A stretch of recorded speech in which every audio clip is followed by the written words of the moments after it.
Good evening. My name is Jonathan Stangisser. I am Innovation Services Lead at the Early Childhood Authority. If you want to know what that is, come chat to me later. And I'm the founder of the Human-Centered Design UAE Meetup. Welcome. On the way here, I was coming back with Chris from Abu Dhabi. I just got a message. Today is a special day. It's our 11-year anniversary for our meetup. Wow. And it's our 1-year anniversary since we partnered with our good friends Pete and Jack, our sponsors, partners. Big round of applause. So a year ago we had our 10-year anniversary meetup. It was the first time we partnered together, and that's when we started this new different concept. So thank you, Pete. Thank you, Jack. Thank you to the whole team at Aspects. Exciting news. They've got a new website. They've been speaking to a man you might know very well, and refreshing the brand, the strategy, aspects.com. Check it out. Jesus, man. Just pausing for the Insta photos. This session is being recorded, so we do record our sessions. If you have to run off, it's okay. If you want to catch up, if it's your first time, we've had some really great speakers. You can catch it all, find it online on YouTube, Human-Centered Design UAE. It takes a whole team to put this together. Unfortunately, tonight, they can't be here, but huge thank you to Nada, Natalie, and Leopold, some great designers who are the co-organizers of the meetup with myself. We've also started going to Abu Dhabi, so if you live in Abu Dhabi or work in Abu Dhabi, we'll probably be there next month. If you're on the socials, Aspects, HCD, LinkedIn, Instagram, please tag us and continue the conversation there. Very exciting event next week. Huge shout out. We are all about, and I was just having a chat to Chris from User Vision, who are with Stephen, one of our speakers tonight. Chris was here just before the pandemic, he was saying, and it's amazing. I mean, we don't realize it, how fast Dubai moves. The design community has really grown, and we've got some really great events. One of our best events, probably on record, was at Expo with Gareth. At Expo, was that 2 years ago? And Gareth is also doing his own events with the team, Tabraz, Brenton. And next Friday, all of these great people, who I'm sure you'd like to meet, some of them are here tonight, are going to be there. The branding is so good, I don't know what it is. Can someone help me out? What do you need to know? What does that say? So That's an N. That's an X, that's an M, and that's an E. XMXE. No. So that's how you spell NXME. NXME. Okay. Thank you. And we've got some great sponsors there as well. Check it out, nxme.live. You can register. It's free. It's going to be on the Palm next Friday, 4 p.m. till late. Till late, yeah. So Gareth, you want to share a bit extra words? Come up on stage, you guys. Oh man! Big round of applause, Paul Gascoigne. So what more do I need to say apart from that? That was awesome. It's 4 till, the main room starts at 4 p.m. It's going to go till about 9:10, then we've got an after party on the rooftop. But what we like to do is we like to make it about the music and the people just as much as anything else. So we've got DJs, we've got amazing speakers, we've got comedy. Actually, Rami is head of Apple Podcasts for Apple. He's going to be our official MC, and he's a stand-up comedian from Toronto. So it's going to really be really sick. So yeah, come down, register at the website, and hopefully we don't get it shut down like what happened at Expo, because there was too many people turned up. So yeah, hopefully see you there. Thank you. Awesome. Thank you, Gareth. So next Friday, be there. So without further ado, we've got two great speakers, and thank you, Jack and Aspects, as the network grows, for connecting me with a lovely lady, Christina. She's the head of product at Leap by DIFC. I'll let her tell you a lot more about that. And that's part of design, right? We have grown. It's not just design, it's product as well, and everything that goes with it. And Christina is going to talk about some product diaries, 10 things not to repeat when building a product. Christina.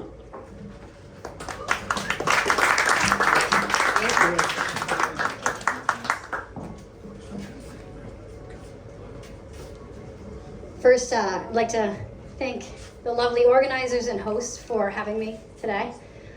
This is actually my first HCD meetup, and I think I'm entering in style, so I have you guys to thank for it. So, as we mentioned, I am leading a product organization for a venture of the DIFC. How many people here know the DIFC? Maybe. You know, it's behind where the Museum of the Future is. We have been building a product for the last year for the digital ecosystem of the DIFC and companies, and I'm going to focus on more of our learnings. I think the collective experience on product and design here far outshadows my own, but I really like to learn from experience, and usually experience is by making mistakes, right? So just a little bit about me. I represent 4 continents. I am American, if you can hear from my accent. My mother is from Thailand. I moved here from Italy, and my husband is Brazilian, which is why we're speaking Portuguese. I have been in the digital space for about 9 years now. I've covered a lot of things. I've done everything from content to social to marketing automation to kind of digital transformation, and product is my latest foray. I've been in Dubai for 2 years, so I think a lot of veterans here can teach me a thing or two, and I've been in the role for the last year. So without further ado, point 1, onboard engineers too soon. When you onboard engineers in a process that you don't really know what you're doing, you don't have the why figured out. Like, we need engineers, we need a squad. When I started, Caitlin, who's my product manager, I think she's still sitting in the back. Caitlin, raise your hand. Caitlin has been with the organization since before I started. I was having a debate with Jonathan before I started, and he said, you need to bring engineers into the process, and absolutely.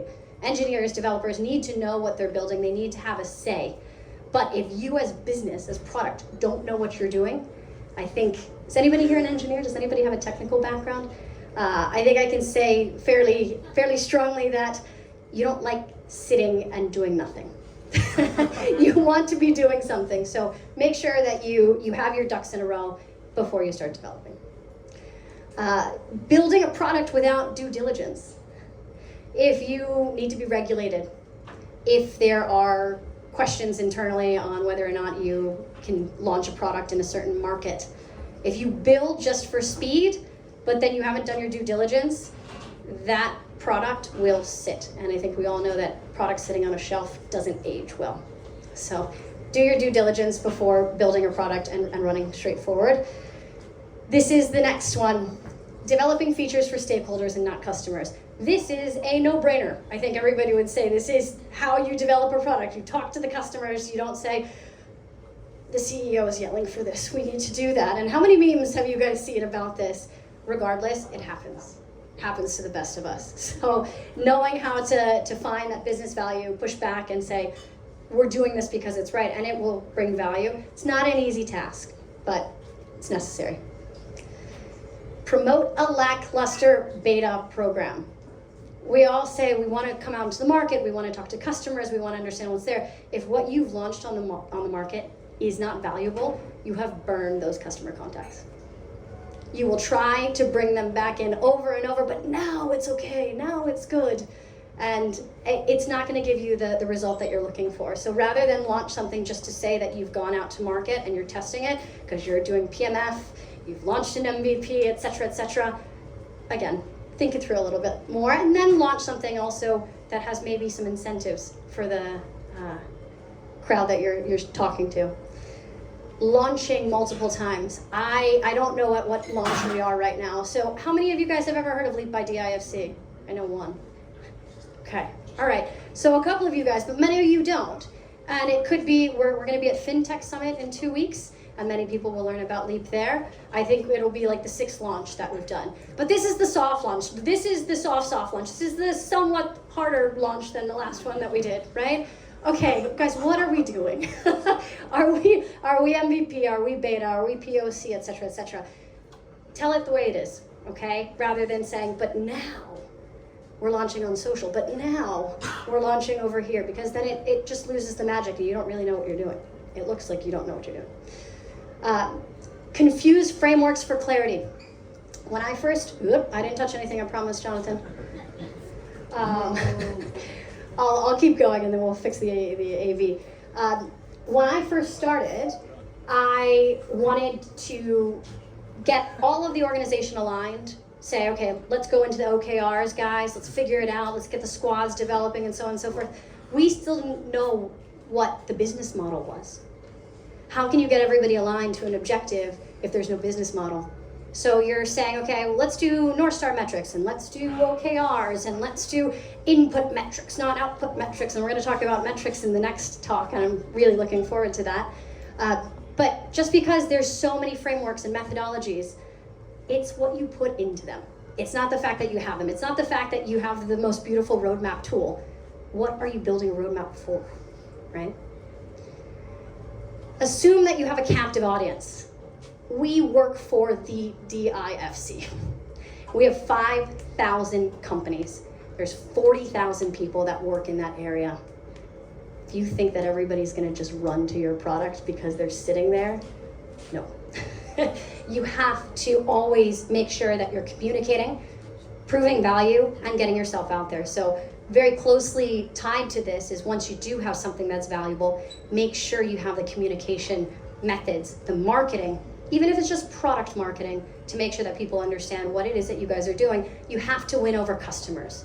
You can't just say, this guy walking by in the door, he's my customer automatically. It doesn't work that way. Lose perspective. When reviewing designs, we often get so close to what we're working on as designers, as product managers. Your eyes start to cross, or you think that you've made a Da Vinci. This is amazing. You don't really have that outside. And one of the biggest mistakes that I made, and this is a bit of a rookie mistake, but my designer, Anna, who's not here, she's fantastic. She is, I think, a Jedi mind trick master. I don't ever see her hands move and the designs are done on the computer, so she's that quick. But she'll show me an entire Figma of a screen of an area of a homepage, and it will look beautiful and harmonious. But I haven't looked at it as a prototype. I haven't tested it on different screens. I just say, yeah, looks so good, and then the team starts to develop it, and I look at the sprint demo, I say, what in the world is this? So making sure that you're looking at it from the lens of the customer, not the lens of the person that has built it or has put the product requirements together. Yeah. Mobile design is an afterthought, and many of you will start to shudder at this one. No, when you're building a desktop first app, this can happen. If we are building a community, a B2B marketplace, perks for startups, and much of that you have to do on your desktop. It's difficult to buy legal services on a mobile unless you're just giving information. So we would often spend a lot of time on the desktop, and then mobile, again, afterthought. You say, oh, but what about the settings page? How do I change my photo from there, right? You don't know. So make sure that if you're not mobile first as a philosophy, at least it's not mobile last. And then finally, I wouldn't underestimate the impact of rebranding. Designers, who's a designer here? How many of you guys have done rebrands in products? Are those fun? The implementation, the doing, I think, is fun. We started to develop our product without brand because we needed to go to market. We needed to have something by a certain date, again, stakeholder kind of expectations. So you build unbranded components. It's a fun one. Once the branding is finally approved and reapproved and et cetera, how much squad capacity are you going to lose from the rebrand? Is there a design squad? No. So what squad is going to take the hit? I can give you an answer. Caitlin back there, her squad took the hit. So she couldn't ship as much features and functionality and value. And brand is valuable. People look at our platform and say, it is beautiful. It's well done.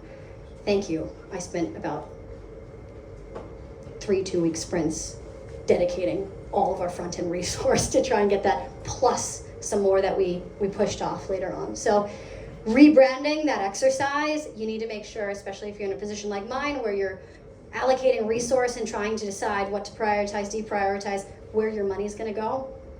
It's not a small task. So again, lightning talk. I hope you guys resonated with some of the things. I'd love to hear your experiences, your questions, if you agree with this, if you don't agree. So that's my TED Talk. Thank you.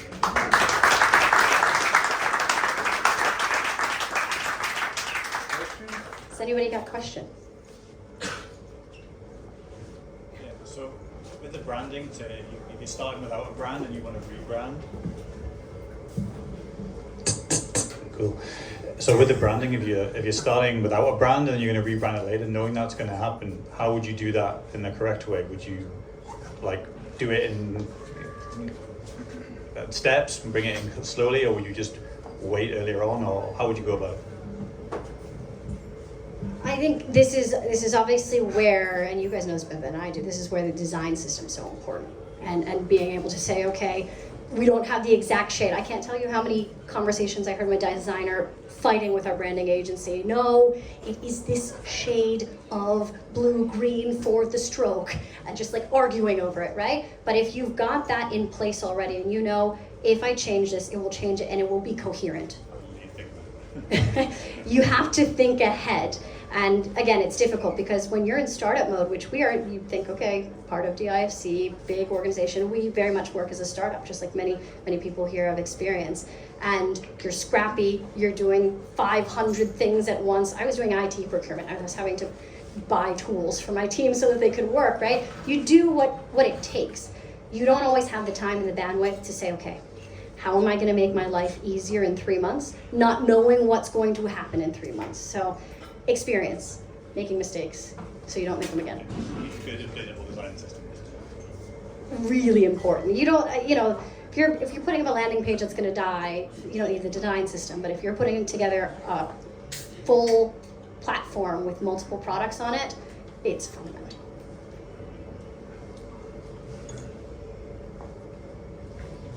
Yeah. Would you like? I can go. Sure. So I know one of the don'ts you said is build for stakeholders and not customers, or build one of the ways. But we know that's the idealist approach. Oh, yes. Yeah. So what would be a pragmatic way of getting across what you want and knowing that your first customer is the stakeholder?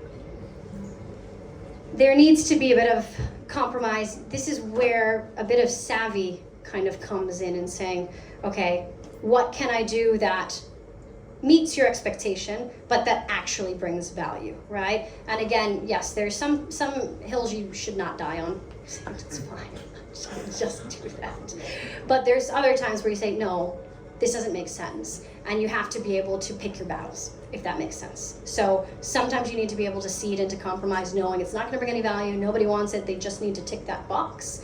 And then other times when you know it's fundamentally wrong, when you know it's going to take away resource and reduce the value, those are the battles that you should go into. Even if you're an entry-level product manager, you can do that with your head of product or head of engineering. If you're head of product or head of engineering, you can do that with your board or your CEO, right? It doesn't matter where you are in the organization. Yes. Sorry for my naivety, but what, in your opinion, does success look like for what you do and for DIFC? In the eyes of me as someone who's lived in Dubai for a long time, I've known about DIFC for a long time, been there tons of times. Yep. But like, what does your impact and what does your success kind of look like to the general folks who go there? If that makes sense. Yeah, so our mission is to make it faster, safer, easier, and more cost-effective for companies to grow and scale. So a very easy example, we've got a perks marketplace, 1.3 million, there's 25,000 in AWS credits. If you're bootstrapped, where are you going to get that money from? Your own pocket. You'll talk to your friends and family. You've already got an advantage, and that doesn't mean your startup's going to succeed. There's a difference between growing and scaling and being successful, right? But the fact that you have those advantages, the fact that you have better negotiated rates and prices within the B2B marketplace, the fact that you know what's going on. I can't tell you, I went to a design sprint event at the DIFC Academy It's an amazing event. I loved it. Had some great speakers. They were talking about how design sprints were used in public policy at the Prime Minister's office in Abu Dhabi. Really great event. I found out about it through Meetup. I work for the DIFC. Why? So we're creating products so that people know what's going on in the ecosystem. This is something that could happen with HCD at some point. We put those events that are happening and people know about it more. They know who works in this space. It is a high concentration area of highly skilled professionals. You have no idea who's there. Everybody's heads down. You might see a guy at Costa every morning grabbing a coffee, but the fact that you can have that, startup fails, maybe I'll go find another co-founder now that I know everybody. Is there any meetups in the IFC, like creative design business meetups there? Out of curiosity. There are meetup events that I have seen. Again, there was one that was held at the DIFC Academy, which is another venture of the DIFC, and I've seen other spontaneous events as well. Again, Caitlin, where you were at Emirates Financial Tower? Where was the event that you attended that one time? At Financial Tower. So again, these events, they sort of pop up in different spaces. And that's another thing that we're going to be doing, is telling people where event space is within the DIFC. So if you want to host a meetup, you know where you can do that. So success is making sure that we can support the ecosystem to grow. Yeah. Yes. I've got a killer question. I don't want to drag I don't want to drag you into war stories. Not even a humble brag, just a brag. Yes. let's go. No. It's more of a problem resonation. Like when you went through the rebranding, right? One of the hardest things when you rebrand such a big organization is finding all the touch points that you actually have to impact, like maybe the emails, the apps, the website. What were some of the techniques that you used? What were some of the problems that you ran into? And I resonate with this problem because you see it in the biggest like FANG companies that you go to one of their landing pages, like obscure password reset, and it's like they're designed from 2004, and you're like, what the hell's going on here? And is there a process that you use internally to identify those and keep them all in sync? Any tools around that that's very interesting. I don't have any tools. Again, we've got the design system that you need to make sure that within the code, the engineers themselves, the coordination across the designers and the front end team was fundamental. And when we first started, they were just fighting. You did this, but you didn't tell me about this, and does anybody know this story? And you had to say, you guys sit down at a table, and you're gonna work, and you're gonna do, if it's dailies, if it's weeklies, what is it that you're working on? Engineers, you come up with the technical solution. Design, you need to be there to do design QAs, because when you get to see the final product, and then you get angry, and then we have to send it back to the bug channels, we have my designer within GitHub now. She's going in and doing reviews before things are even being pushed anywhere, and just seeing kind of final results that are there. So communication, kind of getting people together and coordinated. We brought in an additional design team to wrap around our in-house designer so that she had more support. A lot of the documentation is fundamental for, again, the engineers. And if you're doing designs, documenting the design, it's time consuming. So making sure that you can bring additional resource if you have the possibility of doing that, I think is also very helpful. Awesome. Maybe one more? We done? Last one. Sometimes companies provide the design services. They don't design, it's not so good. Why? So it was the question there, Why folks. is front-end design so bad? Why is it in general? Is that the question? Companies providing the design service, Yeah. their own design is not up to the mark. Why? I mean, this is the age-old question. In Italian, I'll be a very bad literal translation, like, the cobbler always walks with holes in his shoes. Like, you're always doing work, you're always prioritizing the client and their needs, and it's like being a fashion designer and just always wearing black, and you're not actually wearing anything fashion because you're working on building something for others. So that's my response. I've seen some design agencies that are amazing in their own, but they invest time and resource, and they're very, very focused on that. So, yeah. Thank you, everyone.